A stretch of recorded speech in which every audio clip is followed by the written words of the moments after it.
रहमानुर्रहीम। अस्सलाम वालेकुम व्यूअर्स, उम्मीद करता हूँ कि आप सब ठीक ठाक और खैरियत से होंगे। न्यू लेक्चर शुरू करने से पहले एक हदीस शेयर कर देता हूँ, दुआ में याद रखिएगा। ज़ियाद बिन हारिस सुदाई रज़ी अल्लाह तआला अन्हु बयान करते हैं कि मैं रसूलुल्लाह सल्लल्लाहु अलैहि वसल्लम के साथ एक सफ़र में था। आप सल्लल्लाहु अलैहि वसल्लम ने मुझे अज़ान का हुक्म दिया, मैंने अज़ान दी। फिर जब नमाज का वक्त हुआ तो बिलाल रज़ी अल्लाह तआला अन्हु ने इक़ामत कहनी चाहिए।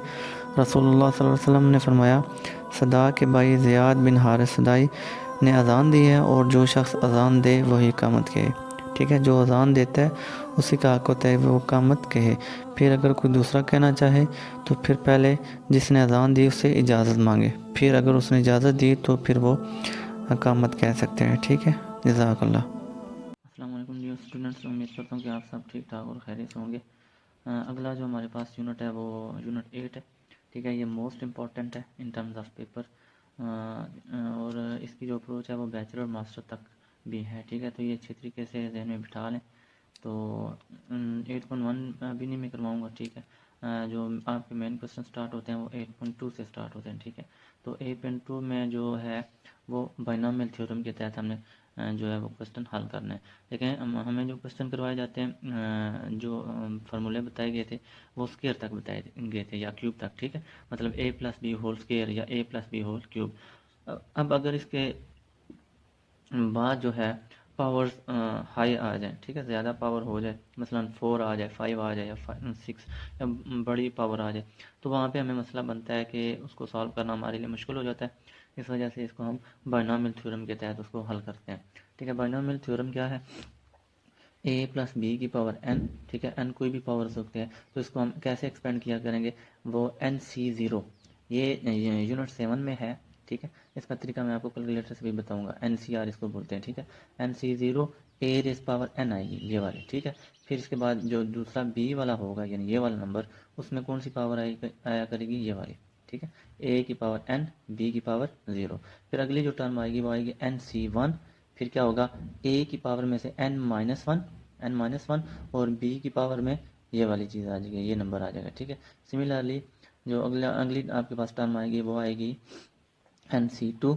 तो यहाँ पे आएगा a(n-2) यानी n-2 और b की पावर में कितनी आ जाएगी? 2 plus up to so on, ये जा रही है। ठीक है, तो इसके बाद आखिरी जो टर्म आपके पास आएगी वो क्या आएगी? NCn। n में से n वो नंबर माइनस कर देंगे तो आपके पास क्या आएगा? a की पावर n-n जो कि 0 हो जाएगी। फिर b पर पावर कितनी आ जाएगी? n। अब क्वेश्चन करते हैं, क्वेश्चन से आपको ये समझ आ जाएगी। ठीक है, क्वेश्चन स्मार्ट सिलेबस में क्वेश्चन 1 का 1 पार्ट है इसका। ठीक है, तो इसमें कहता है कि a+2b की रेस पावर 5, ये आपने क्या करना है? इसको फाइंड करना है। तो यहाँ पे हम बाइनोमियल थ्योरम लगाएंगे।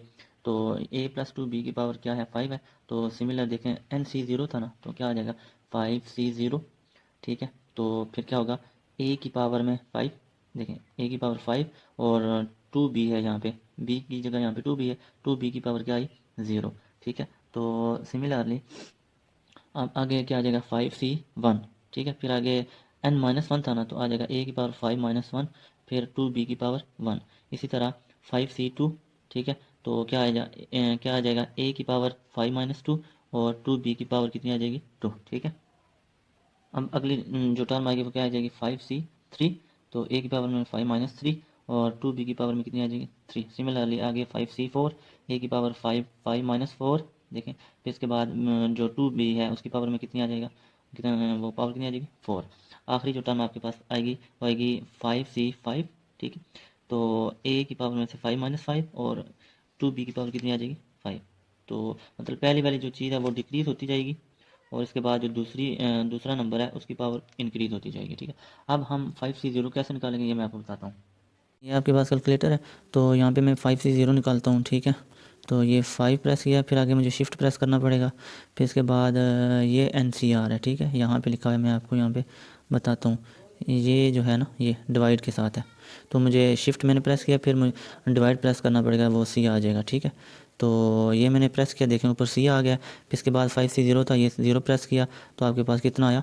उसका आंसर कितना आ गया? 1 आ गया। ठीक है, सिमिलरली जब आप 5C2 निकालेंगे, ये 5 शिफ्ट ये C फिर इसके बाद कैलकुलेटर में ऑप्शन होता है, ठीक है, शिफ्ट आप वहाँ पे जहाँ पे सी आर लिखा होगा ना, वहाँ पे आपने क्लिक करना होगा तो वो आ जाएगा सी, ठीक है। 5C जब 2 निकालेंगे तो उसका आंसर जो आपके पास क्या आएगा, वो 10 आएगा, ठीक।